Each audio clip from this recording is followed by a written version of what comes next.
when we make diversity, inclusion, and belonging not just the job of the people whose titles have that in it, but make it about everyone, in particular senior leaders, I think what you get is really a sense of those leaders saying, this is also part of my job. So, in the same way that I would think that any senior leader believes that morale is a part of their job, I also think that they should think about creating an inclusive environment where most people can belong, or ideally all people can belong, is also part of their job. And the road to get there is part of their job. Hi everyone, welcome back to the All Inclusive podcast. On today's episode, I'm joined by Miriam Warren, Chief Diversity Officer at Yelp. In this episode, we explore the challenges of a DEI leader, and Miriam shares the steps Yelp has taken to create a more inclusive workplace. Miriam also provides valuable advice to organisations seeking to improve their DEI efforts, even when working within a constrained budget or experiencing an economic downturn. As always, before jumping into the video, make sure to hit that subscribe button, turn on your notification bell, and follow on your favourite podcast platform so that you never miss an episode. That being said, let's jump in. Welcome, Miriam. Oh, thanks so much for having me. Oh, I'm so excited for this conversation. So let's kick things off. Tell our listeners a little bit about you and your journey to where you are today at Yelp. Absolutely. So it really began around 2005. I started writing reviews on Yelp and wrote more than 1,000 reviews before I started working at Yelp in 2007. I'd been living in San Francisco and I just loved telling people about where they should take their mom for brunch for Mother's Day, or best happy hours, favorite places to get red cowboy boots and the like. And it turned into what would eventually be, the most important chapter of my career. Although at the time, I just thought it was helping other people know all the great stuff around San Francisco. And so I joined Yelp in 2007 as an employee. I moved from San Francisco to Washington, D.C., and I became our first community manager. And from there, I moved to New York about a year later and started to hire, train, and manage community managers. And a little bit over a year after that, I moved to London and began our work on international expansion, which eventually led me to 30 different countries in Asia, Europe, and Latin America before I eventually came back to the Bay Area. And that's where I live now. Oh, fantastic. So you have been working within the diversity function, Chief Diversity Officer for 2 years, and overall working diversity with Yelp for almost 5 years. So how has your role evolved over that time? Yeah, one thing that I would say is it really sort of began around 2016. So at that point, I had come back to the US and I was starting to really think about this big question, and that was, who cares about the community of people who work at Yelp? Because Yelp has a really prolific community in so many cities across North America and throughout the world, people who are sharing all of their experiences with great local businesses. And the answer to who is really chiefly in charge of the community of people who work at Yelp was rather unsatisfying to me. And so I thought, wow, there are so many learnings we have externally with community building. What would happen if we applied some of those internally? And that really has been the work that I've been doing now since then. And today, it really is a team that we call the culture team. And under that umbrella are three main pillars, which are engagement, which includes everything from events for employees, how we welcome employees back from parental leaves, how we celebrate their work anniversaries, which of course we call Yelp anniversaries, as well as internal communications of all kinds. The second pillar is diversity, inclusion, belonging, and I'm sure we'll get a lot more into that, but that includes everything from our work to close both the racial and gender leadership gaps that exist at Yelp.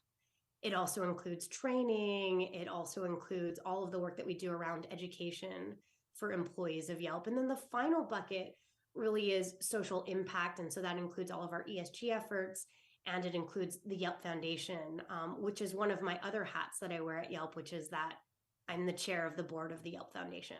Oh, fantastic. That sounds amazing. I can't believe you've put all of this together. I mean, like, you're obviously not solely on your own, but you've got, you most likely had great people around you to help and support. But ultimately, you are kind of the first chief diversity officer at Yelp. And so there must have been some challenges along the way in you putting everything together. I'd be so interested to hear from you. What have you found was the most challenging, and then how did you kind of overcome that? I think one of the biggest challenges is really where to place this work.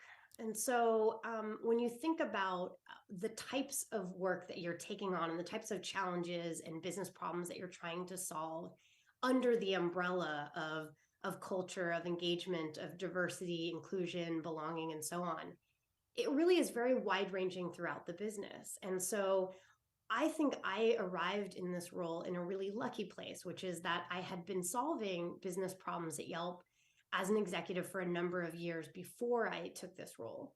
So when I took this role on, I had already the sense of what types of questions I would need to ask, which leaders I would need to engage and get their buy-in order to make change. And so I think one of the biggest challenges in this work is really that there is so much of it, and you can never do all of it. And what you want to do, especially in the beginning, is choose pieces of the work that you actually can be successful at. And so I often tell my own team, and I put up this sort of picture that illustrates this nearly every time we meet together, and that is things that are important, things that you control. And the nexus in which we work is really in the middle. So the things that we can both control and that are important.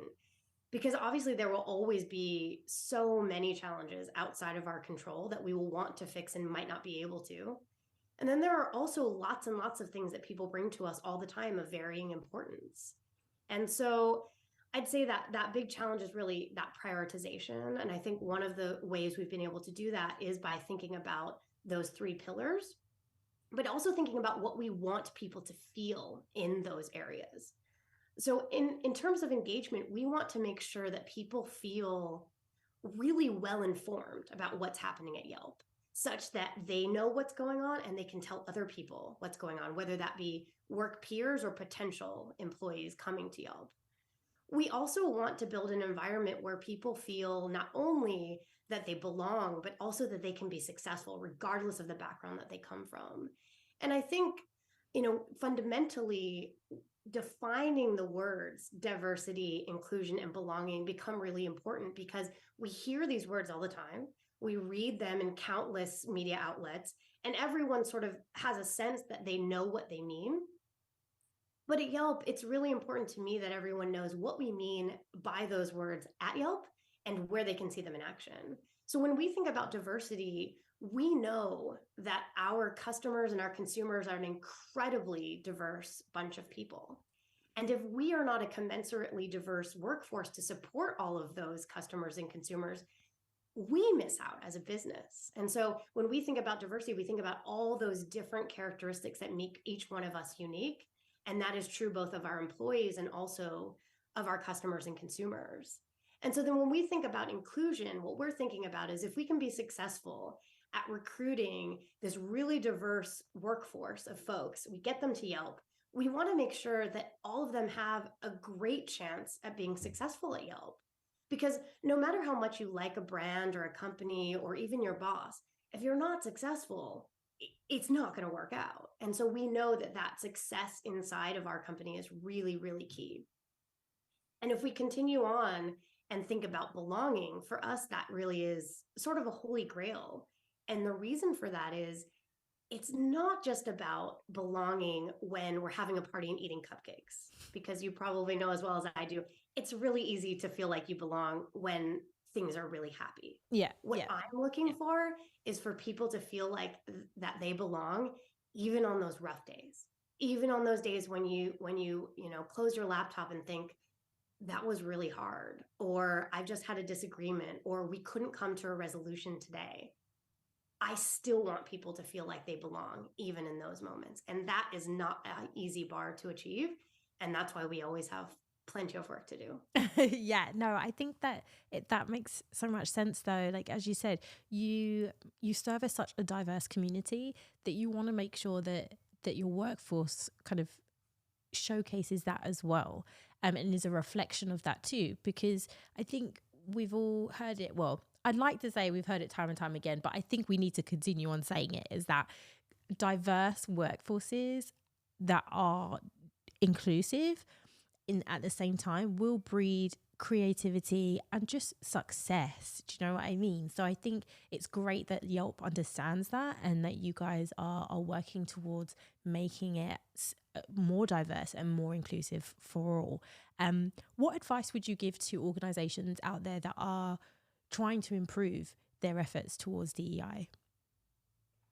I think it goes back to that prioritization piece. So I think it's first of all really looking at, what's happening inside of your organization, and also what is the mission of your organization? What are the values of your organization? Because when you think about what Yelp is trying to do around any of these various issues, be it diversity, inclusion, belonging, speaking out on social justice issues and the like, they are all really informed about who we are as a company, as a business, and also what our values are.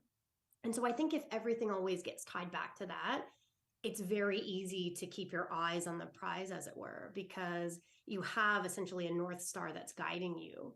And so when I think about my advice for other companies, I would say, be ready for this to be a long haul. Take your vitamins, get your sleep, because this is a journey that will throw so many different curveballs your way Yeah. that you certainly weren't expecting. I mean, I don't think any of us were expecting a global pandemic. I don't think any of us at Yelp were expecting to go from a company where everyone went to the office every single day of the week to becoming a fully remote company with such a distributed workforce. And so when you think about how to handle all of these different pieces, it really does come back to what is the prioritization of what matters in your organization. We're going to take a minute to thank our friends at Dandi, the DEI analytics company, for supporting the show. To drive real change today, DEI leaders need to be strategic and they need to be data driven. That's why today's most successful DEI leaders use Dandi to measure and manage their DEI programs in real time, track key DEI metrics, and create reports at a push of a button. Are you ready to join the DEI measurement movement? Click the link in the description below to download your free essential guide to data-driven DEI transformation. How do you prioritize it? And I would say looking to your mission and values really, really helps. I would also say that you want to put people in the roles like these types, whether it's a chief diversity officer or a team of people that are working on culture and engagement. You want to make sure that those people are the most bought in. So these Right. are people that can help to transmit that, the spirit, the values in everything that's done. I think what's really unique at Yelp is that because this team is working on everything from a care package that you might receive, of curated gifts from small local businesses that are often women owned or Black owned or both. And they are also the same team in charge of every communication you will receive as an employee, that you start to get this feeling of inclusion, of diverse voices, of belonging in almost everything you touch and ingest from Yelp. And that is absolutely by design. And I think when you start to consider that those are the places where you can really make the most impact, it's not necessarily in the big splashy once a quarter all hands or the one time a year you come together in person, or something that you have created that you've spent many, many, many hours working on. A lot of times it's all those little pieces reminding people, you know what, you picked the right place. The decision that you made to come here, whether it be a week ago or 10 years ago, it's still the right choice, and you should keep on making that choice. And that is definitely what I want people at Yelp to feel. And I think when I advise other people on this, I would say find those same pieces inside your own company and let them guide you. I think sometimes it's just the little things, isn't it? It's kind of your manager saying this one particular line after a tough day, or you receiving a certain email. Like it's exactly how you said. It's the big events are great. Like, don't get me wrong, we want to spread awareness. We want everyone as an organization wide to see the angle, see the road that we're going down, and understand like this is the direction that this organization is going in. And I think you do need to have those big events to make sure that everyone is clear on that. But I think the small little ones, those small events are the ones that are going to touch people personally. And that's where I feel like you'll get the most success, I think, as you said, is it's focusing on those little things. So you said we've talked about kind of DEI, it's a journey, it's not gonna be prepared. There's a lot of things that are going to get thrown at you. I mean, we're currently going through a lot of economic upheaval, and we have seen a lot in the news that there's a lot of businesses that seem to be scaling back on some of the things that they had said about the stuff that they were going to do to create these inclusive cultures and workplaces, and actually their actions aren't really showing it too much. But what advice would you give for leaders that are working within an organization that their hands are slightly tied? They want to do the right thing, but they're just a bit strapped right now. It's a difficult time for them. How can they continue to push forward? I think one of the big elements that is both not extra costly and also something that they could do right away is to consider how their most senior leadership can be involved in the process of making the company more diverse and inclusive. And by that, I mean, when we make diversity, inclusion, and belonging not just the job of the people whose titles have that in it, but make it about everyone, in particular senior leaders, I think what you get is really a sense of those leaders saying, this is also part of my job. So in the same way that I would think that any senior leader believes that morale is a part of their job, I also think that they should think about creating an inclusive environment where most people can belong, or ideally all people can belong, is also part of their job. And the road to get there is part of their job. That is really, really key. And so what then becomes another part of their job is, how, if my network is not diverse enough to bring in a qualified set of diverse candidates, what do I need to do to expand it? If I am seeing a racial and gender leadership gap in my own organization, what can I do to solve it? Who do I need to sponsor? Who do I need to know about? What questions do I need to be asking? All of those items, I think, are fundamentally really important, and whether the economy is up or down should be happening. And so I really believe that leadership piece is very, very important. I think another one is really listening to employees. I think a lot of times employees have a lot of great answers and solutions to the problems that the organization faces, and it's great to hear from them. I would also say, don't ask people questions or survey them unless you are willing to put their answers into action. So I think what happens a lot is we do a lot of listening, and then we never tell people what happens. And so I am very invested, and thankfully, my peers are also very invested in only asking employees for their input when we really intend to incorporate that input into real solutions that we will not only report to them about, but that they should be able to feel and see. Because they'll notice. Like, I think if you want to continue down that sort of road, like if you've got any other further programs or initiatives that you put in place, like, or you want to hear their point of view, they're not going to be as open to share it, because that time when you did ask, you didn't do anything. So it's like, well, what's the point? Why would I bother tell you what I feel or how I think things should change if you aren't really listening? Yeah, I mean, feedback is such a big gift, and it's one that we shouldn't take for granted, and that we should be really intentional about when we ask for it. Yeah, totally. Oh, Miriam, I've so much enjoyed this conversation. So we know there's a lot of work to do. You've given some really great advice as some things that organizations can do with or without a budget. How do you manage your personally, how do you manage your everything? I mean, there's a lot. You're also a mom as well.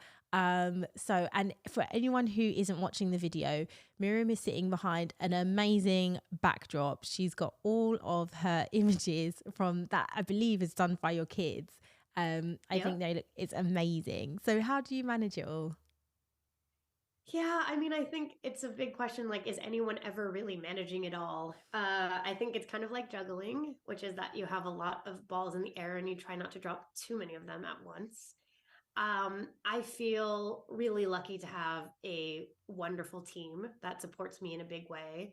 And I am also supported by a company that, gives people wellness days and plenty of paid time off and lots of resources to help with both mental health and physical health and well-being and so many items like that I feel really grateful for.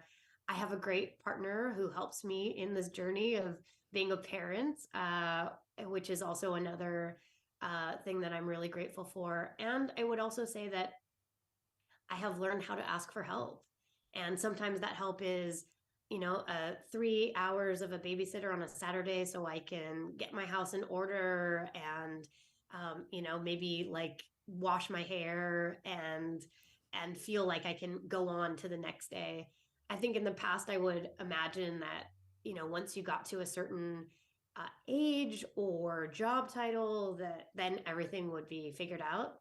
And I want to tell everyone listening that we're all just trying to figure it out. There is never a point at which, or at least not one in my life or anyone else's that has told me about this, that you sort of get there. It's a journey. And I think being kind and affording yourself grace is really important. And surrounding yourself with people who are rooting for you and who will help you, especially when times are tough, is so key. I think one of our values at Yelp is play well with others. And I've obviously been at the company for a really long time, nearly 16 years. And that play well with others value is still as present today in the people that have been hired just in the last few weeks as it has been all this time in more than a decade and a half. And I love that. I love that people are really nice to each other. And I think you want that. Most of the time, work is not something that causes you to be in the trenches. But if you are, you definitely want someone who really has your back next to you. And I feel really lucky to have that every day when I come to work. Oh, fantastic. That sounds amazing. I love that value. Play well with others. That's a really good one. I don't think I've heard that one before. It's playful, but yet still, it's very simple. It says what it means on the tin, really, doesn't it? Absolutely. Yeah, no, totally. Well, as I said, Miriam, thank you so much for joining me today. Like, I've really enjoyed our conversation. You've given us a lot to think about and some really great tips and insights on the work that you guys are doing over at Yelp, and you're leading the way for the change of a lifetime. So thank you so much again. Just before you do part ways with us, could you just let us know how can people connect with you? Yeah, absolutely. Thank you so much for having me today and for asking me these questions and for being curious about this work. I have loved having the chance to speak with you. You can find me on all the usual channels, just Miriam Warren. Oh, fantastic. Well, I'll put down the link below the episode. So if anyone wants to connect with you, are able to, and they're also able to follow the great work at Yelp that you're doing there. So once again, Miriam, thank you so much and all the best for the future. Thanks so much.